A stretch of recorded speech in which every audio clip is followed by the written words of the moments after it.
For our next presentation, as announced this morning, there are some new features coming up in NSO on device out-of-band handling. In this session, you will get a deep dive in how to set up your out-of-band policies. So please help me welcome our own Stockholm engineers, Jakob, Svenningsson, and Mandus.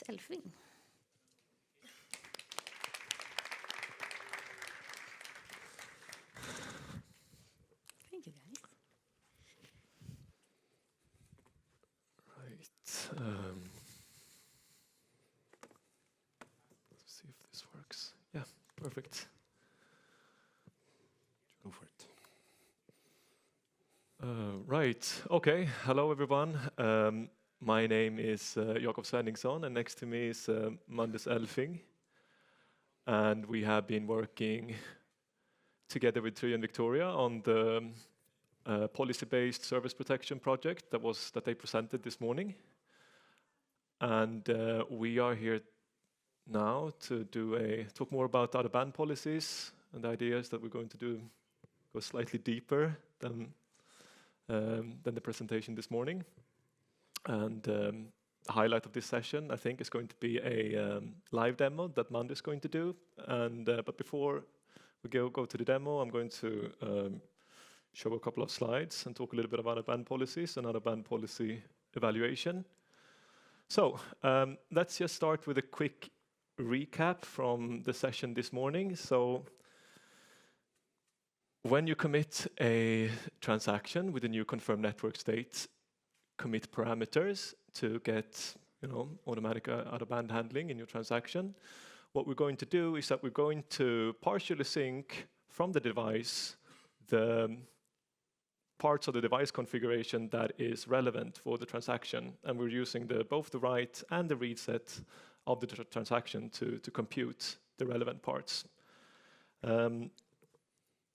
If we are in sync with all of the relevant paths, NSO on the device, then everything is fine, and we will just continue the normal transaction flow.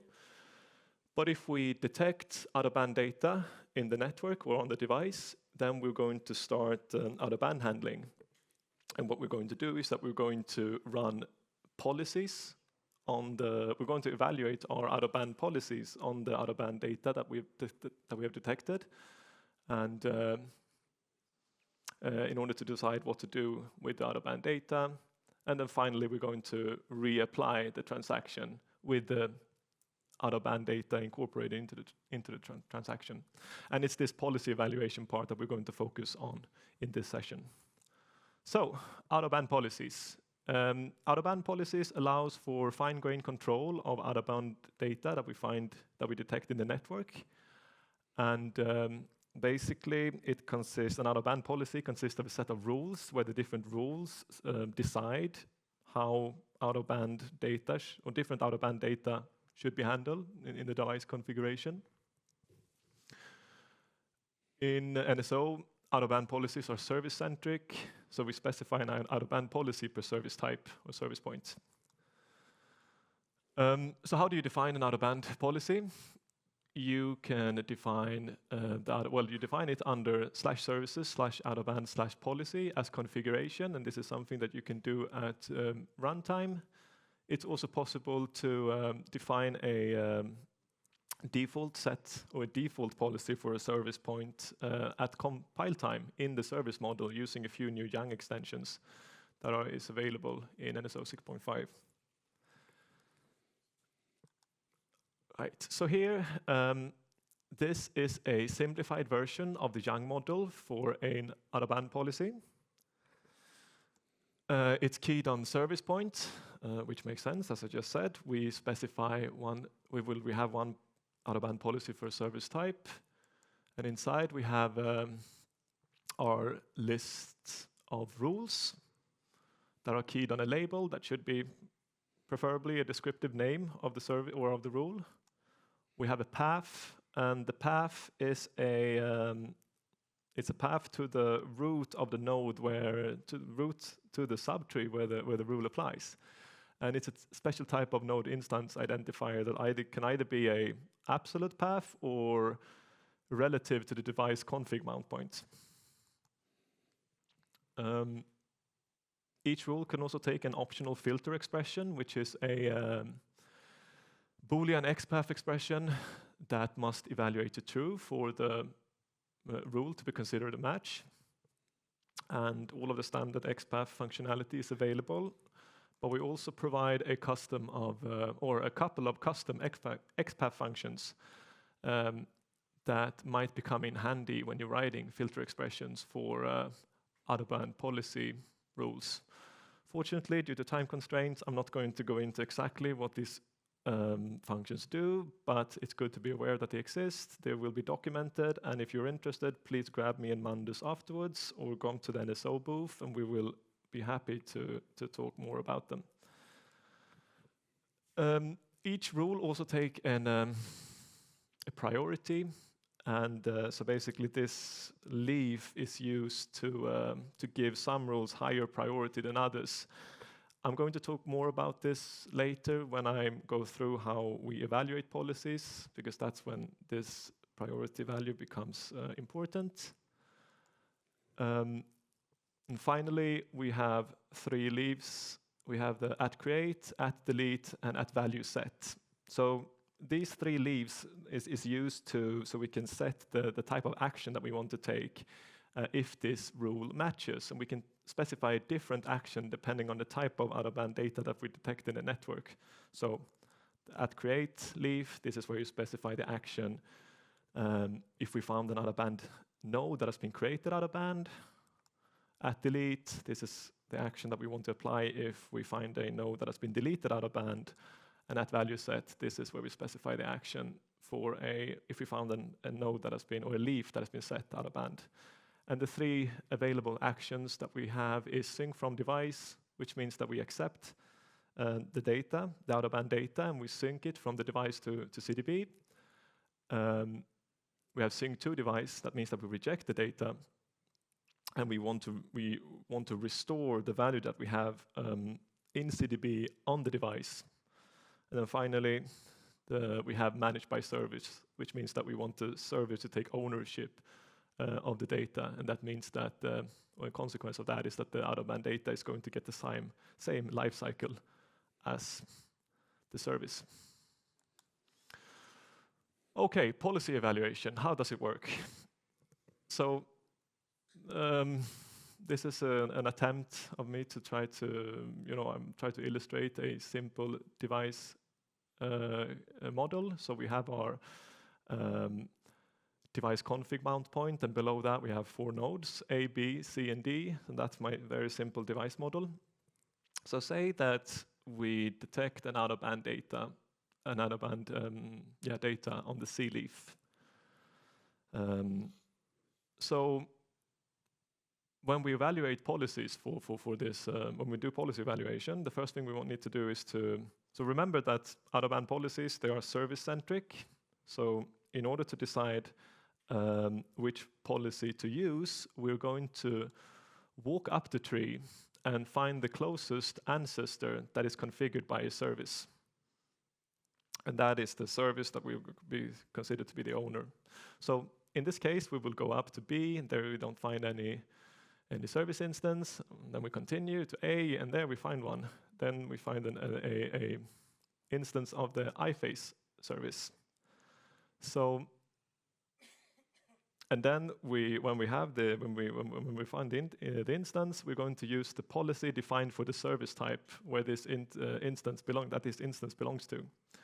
So, for the sake of this, in this example, we can just imagine that this policy consists of 2 rules, rule 1 and rule 2.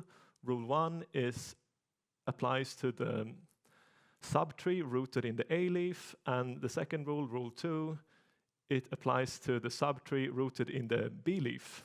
And note that the subtree where rule 2 applies is a subset of the subset where rule 1 applies. But this is completely fine.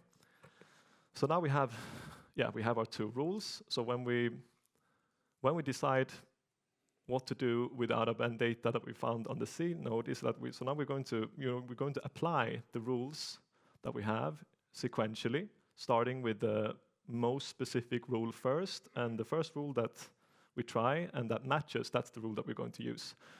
So for this node, for the C node, we will first apply the second rule because it's more specific. If it matches, then that's the rule that we're going to go for. Otherwise, we're going to continue out and try the next rule, and then the next one until either we find a match or we run out of rules. If we run out of rules, we're just going to apply the default policy, which is the sync from device.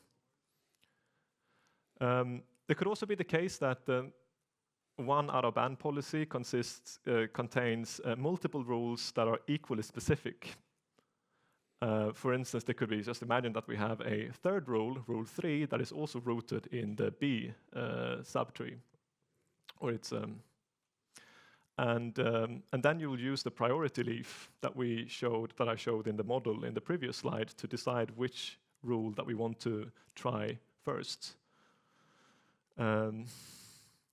Yeah, this is on a high level how policy evaluation works. Finally, I just want to briefly mention that we have a new log, out-of-band-policy.log, that is very useful if you want to understand exactly what is happening when we are handling out-of-band data. Very good for debugging. And this is everything that I wanted to say, and I'm going to hand over the Yeah, word to so see if we can get the demo up on the screen then. Oh, that was small. Interesting. See if I can fix the output. I can't see anything here. I can't do anything. Of course, there is some demo issues going on, just because of. I actually tried this yesterday. Let's just.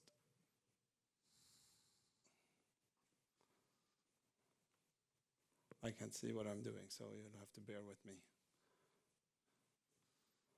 Is that better? I don't know. Now I see what I'm doing. Let's just turn this off. Do it like this. Now you can see. Yes, so for the demo, I actually have an NSO instance running. So on the top left, you can see the NSO CLI. I also have a NetSim device running. Nope, you can't see anything. This is going great.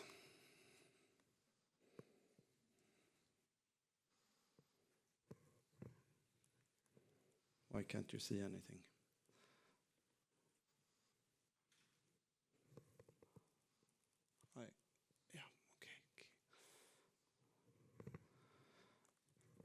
So we have a NetSim device running, and you have the CLI on the bottom left, and on the right we have the shell.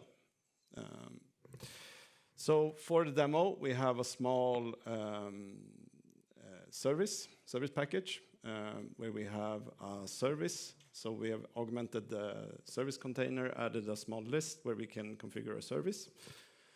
You can set a name for the service. You can give a device that we should configure where we should put some configuration.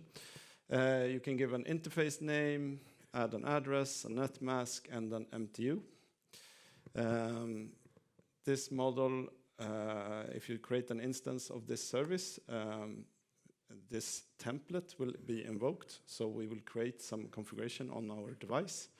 We will create an interface, a gigabit Ethernet interface with a given name, add a description, and then if you have set an IP address and a net mask, we will create a primary IP address, and we will create an MTU as well if you've set that.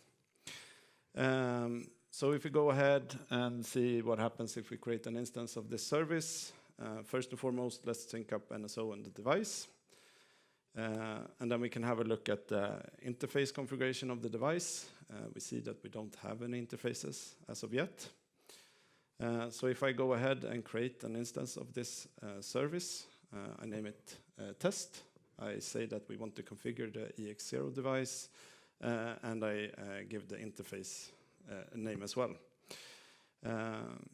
I commit this. I can see that something happens on the device, of course, because we're pushing this configuration that the service creates southbound.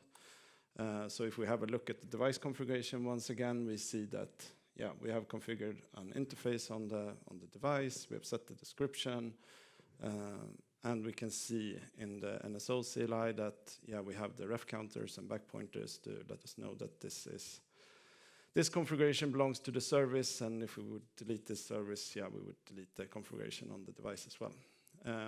This should be quite basic stuff. For the demo, we have also added, we need to add some policies. So in this case, we have added some default policies in the data model of our service. As you can see here, we have a separate Yang file where we used the new Yang extensions to define our policy for the service point. We have 2 rules. The first rule is called managed leaves. Here we have an absolute path in the rule. So we're referencing the IP container of the gigabit Ethernet interface. What we also have is a filter expression. So this rule will only match when the out-of-band change that we get from our device is done to a leaf. And then we have the actions. As you can see, we have the same action no matter the change to the IP container. So in this case, we will bring in the change, the out-of-band change, and let the service manage this change. The second rule is called React IP address. Here we have a relative path. So we have skipped the first part where devices device config. And here we have a path that's referencing the address container, which is below the IP container. Here we don't have a filter expression, so this will match any out-of-band changes we get from the device. And as with the first service, we have the same action for any out-of-band change. So in this case, we will react the change and just sync whatever we have in NSO back to the device. So we will, basically ignore whatever is done out-of-band.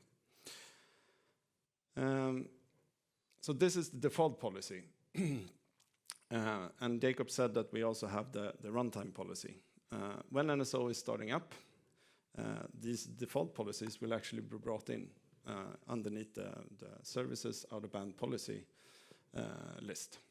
So here you can see that what we had on the right side, that is the default policy for this service package, will have been brought in and loaded into NSO.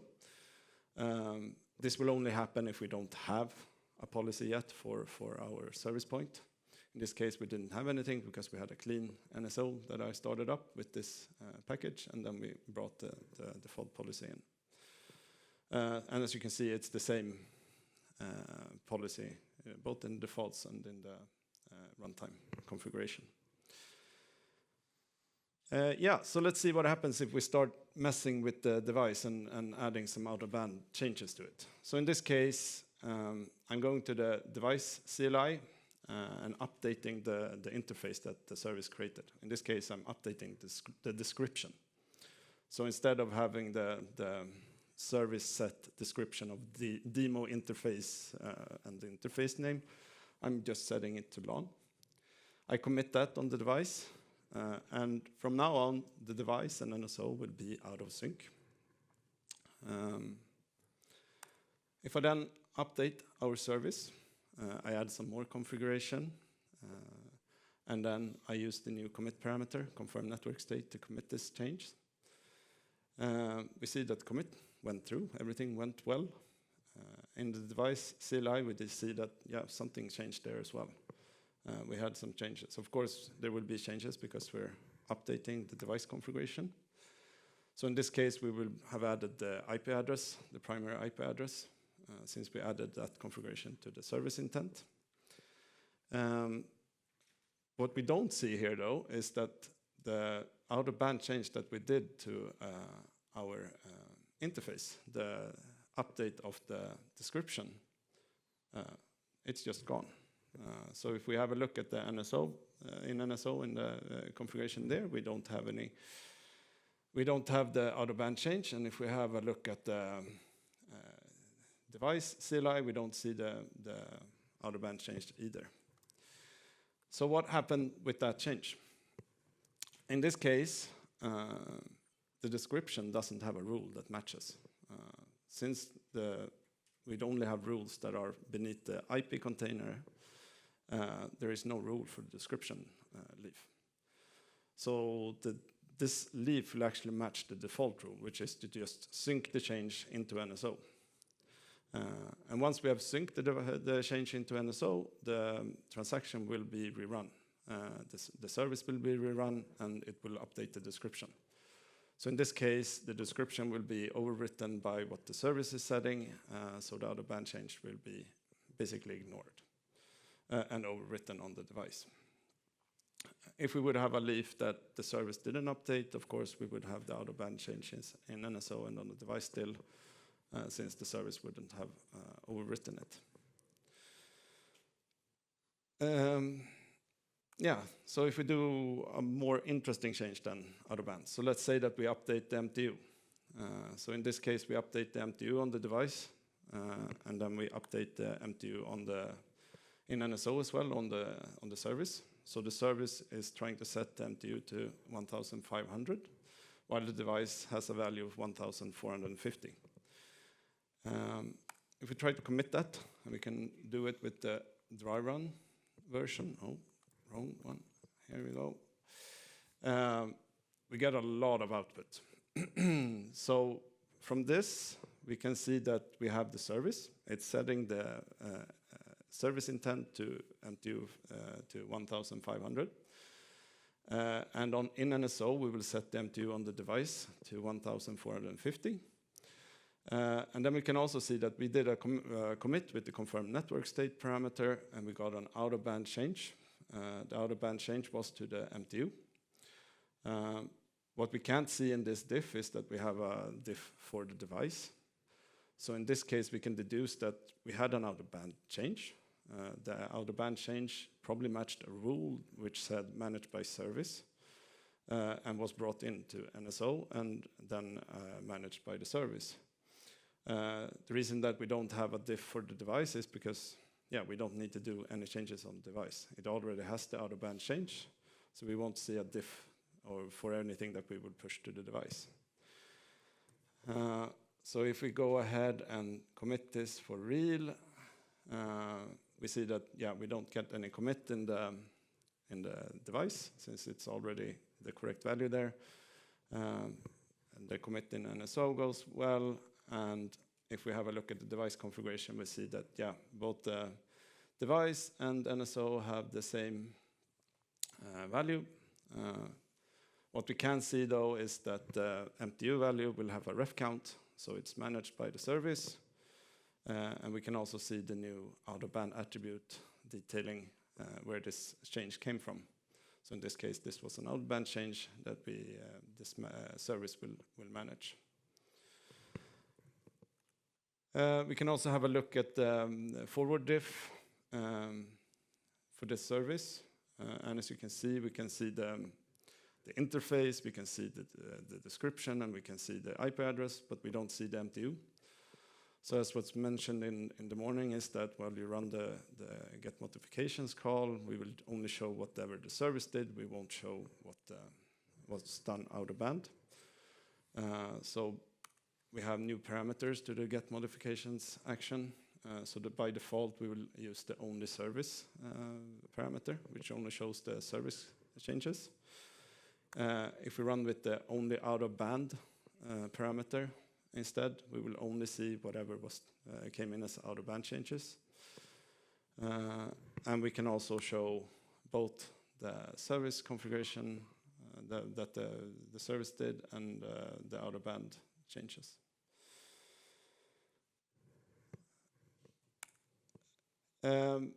So let's make another change then and see how the second rule applies. So if we update the primary address of the device. So we change it in the device. And then we do a redeploy of our service with the confirm network state parameter. If we have a look at the device configuration once again, we see that the change that we did out of band isn't brought in.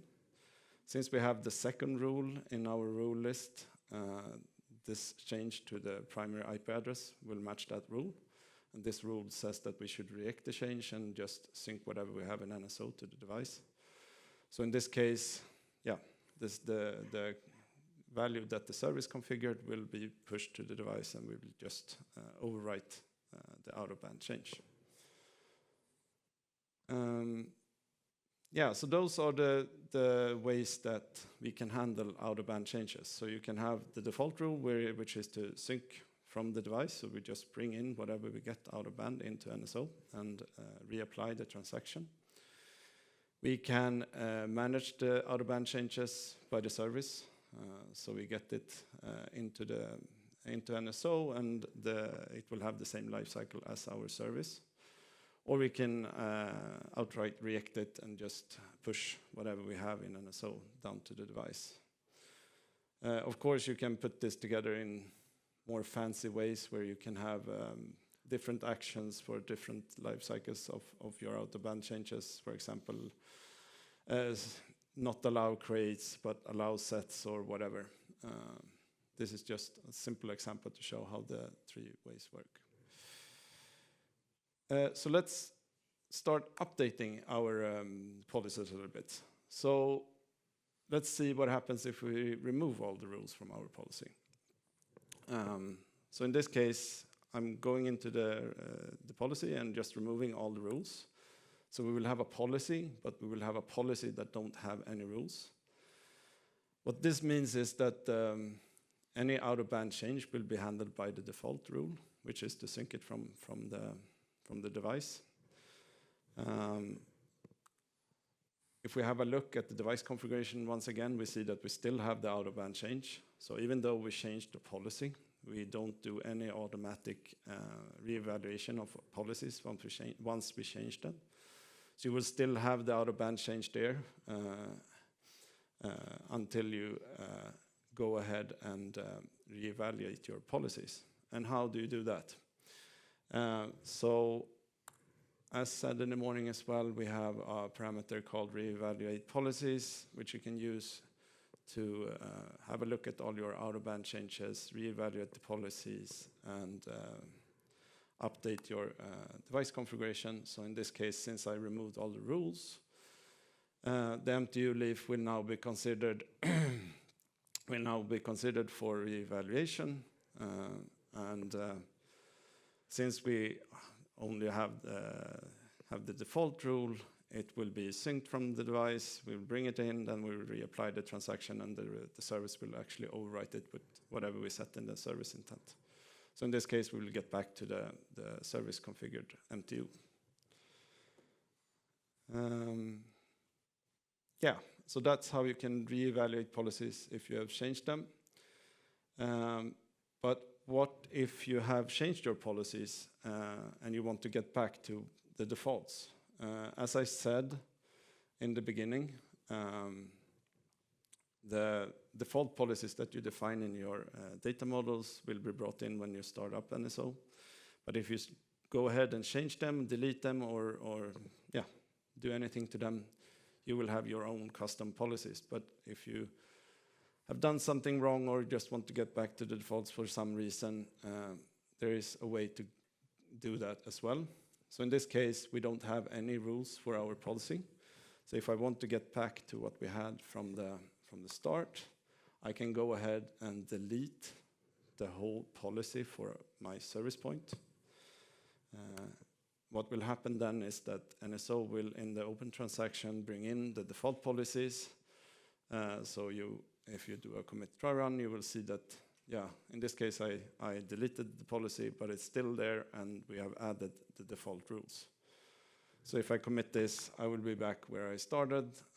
I will have the default rules that I defined in my service package, and I can go ahead and change them or update them as I see fit.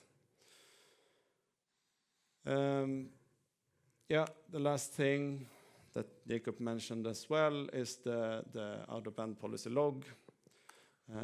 And here you can get information about how the out-of-band data is handled. So here you can, for example, see that we are initializing out-of-band policies, how the rules apply to different out-of-band changes. So if you're testing this out, make sure to have a look at this log to understand what is happening with your out-of-band changes. Yeah, that's what I had. If you want more information about this, we have a really good documentation team that has done a great job writing documentation for this. So have a look at the documentation to get more information, and feel free to come grab us and talk about this. We're very excited by this change, so please come grab us out in the forum. Thank you. So we do have some questions for you guys. So Juan is wondering, does the leaf path under the rule include the NED ID as part of the device mount point? If so, does it mean policies may need some rewriting with every NED upgrade? The path that you have underneath your rule doesn't care about the NED ID. It's an instance identifier, so it's basically an XPath that you specify in your rule. So if you want to care about the NED ID or whatever, you will have to write keys and stuff to be able to. You will have to do a filter expression or whatnot. So this should work for multiple different NED versions. Thank you. So next question is from Mikael Tidemar. I even think you are on the first row here. In the demo, the northbound intent is being actively ignored since this is coming from the device out-of-band changes, which was accepted thanks to the policy rule. What if you change the same leaf again? No, I need to.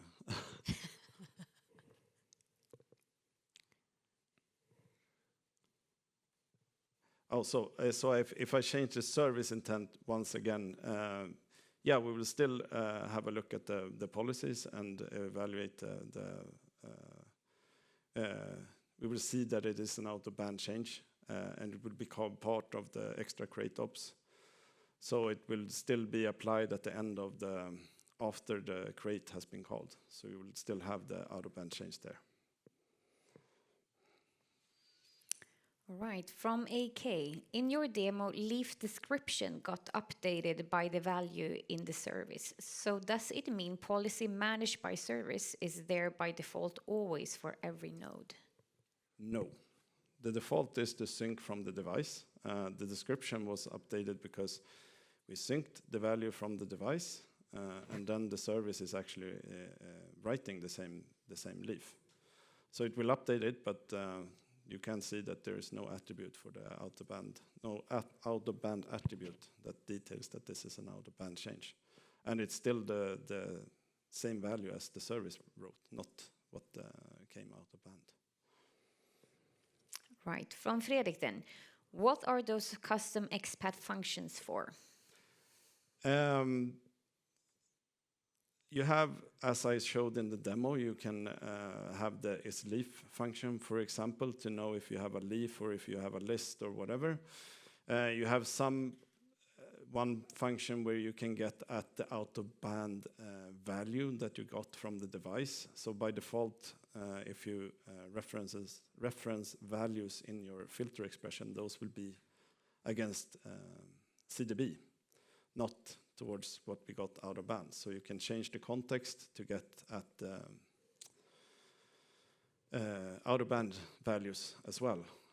And there is one function for getting at service data and so on. So it's helper functions, and I would suggest reading the documentation and the Yang models to understand them better. Thanks. So from Niklas, have you thought about LSA use cases with CFS having a policy on network output?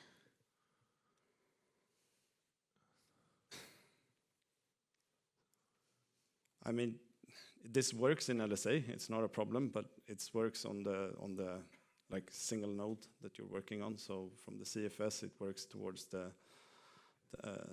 RFS.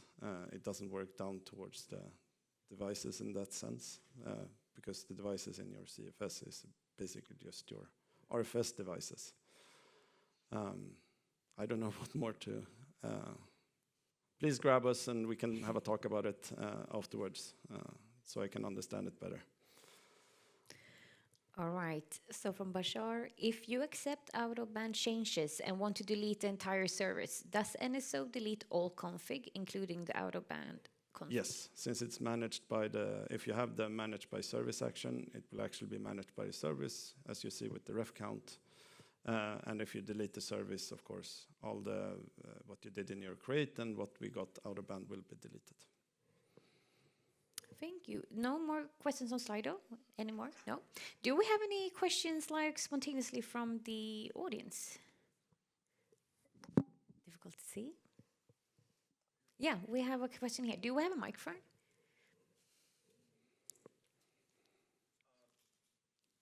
It's coming here in the middle.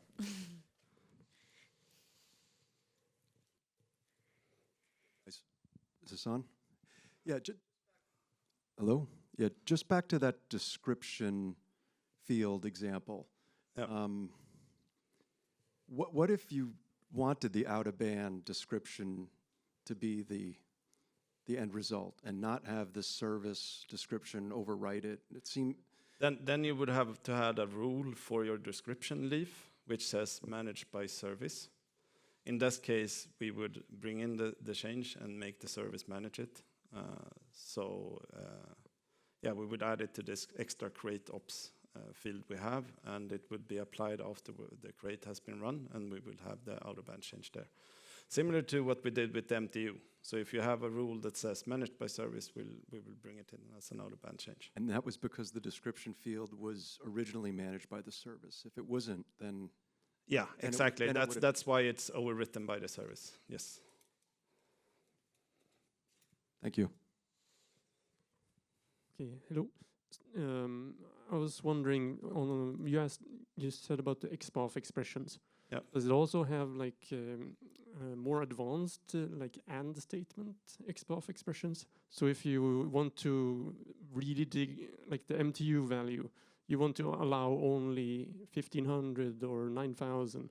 Yeah. You stack those XPath. Yeah, of course you can use AND and OR as long as it is a Boolean expression. You should be able to use whatever you want in the filter expression. Perfect. So yeah, you can definitely look at the value that is set. And as said, we have the custom XPath function to be able to check what the out-of-band value is as well. So you can compare what you have in NSO towards what you have or what you get out of band if you want to do some crazy filter expressions there as well. Perfect. Thank you.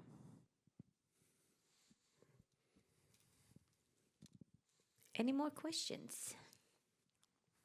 Maybe not, but Mandus and Jakob, you will be out there? Yeah, we will be outside for all days, so just grab us if there's anything. Thank you so much. Thank you. Thank you.